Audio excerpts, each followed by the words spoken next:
আচ্ছা, সাপে কামড়ালে আপনি কি করবেন? সাপে কামড়ালে আমরা অনেকেই বলি যে আপনি স্থির থাকবেন, শান্ত থাকবেন, ভয় পাবেন না। আসলেই কি তাই? সাপে যখন আপনাকে কামড় দিবে আপনি কি শান্ত থাকতে পারবেন, স্থির থাকতে পারবেন? বা ভয় পাবেন না, এরকম কি হতে পারে? এরকম কখনোই হবে না। সাপ নির্বিষ হোক বা বিষধর হোক, আপনি জানেন সাপটি নির্বিষ বা আপনি জানেন না, যেকোনো ক্ষেত্রেই হোক না কেন, আপনি স্থির কখনোই থাকতে পারবেন না। যাকে সাপে কামড়েছে সেই জানে। ধোরা সাপেও যদি কামড় দেয় আপনি কিন্তু ওই সাপের মতো নাচানাচি শুরুই করে দিবেন। তাই আমি বলব, আপনাকে যদি সাপে কামড় দেয় আপনি ভয় পাবেন, অবশ্যই ভয় পাবেন। ভয় পাবেন, ভয় পাবেন, ভয় পাবেন। তবে আপনি আতঙ্কিত হবেন না। সাপে কামড় দিলে ভয় পেলে দোষের কিছু নেই, কিন্তু আতঙ্কিত হয়ে গেলে আপনি নিজেকে আরও বেশি ক্ষতিগ্রস্ত করে ফেলবেন।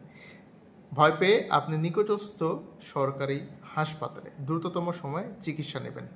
কোনো প্রকার কবিরাজ, ওঝা, ঝাঁকুক বা সাপ ধরতে যাওয়া, মারতে যাওয়া, সাপের ছবি তোলা এগুলো করে সময় নষ্ট করবেন না। আবারও বলছি, নিকটস্থ সরকারি হাসপাতালে দ্রুততম সময়ে আপনি চিকিৎসা সেবা গ্রহণ করবেন।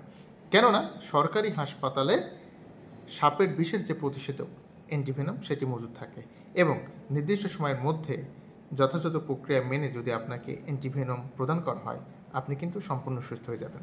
তা আবারও বলছি, সাপে কামড় দিলে আপনি ভয় পাবেন, আতঙ্কিত হবেন না, এবং দ্রুততম সময়ে নিকটস্থ সরকারি হাসপাতালে গিয়ে চিকিৎসা সেবা এবং অ্যান্টিভেনম গ্রহণ করবেন।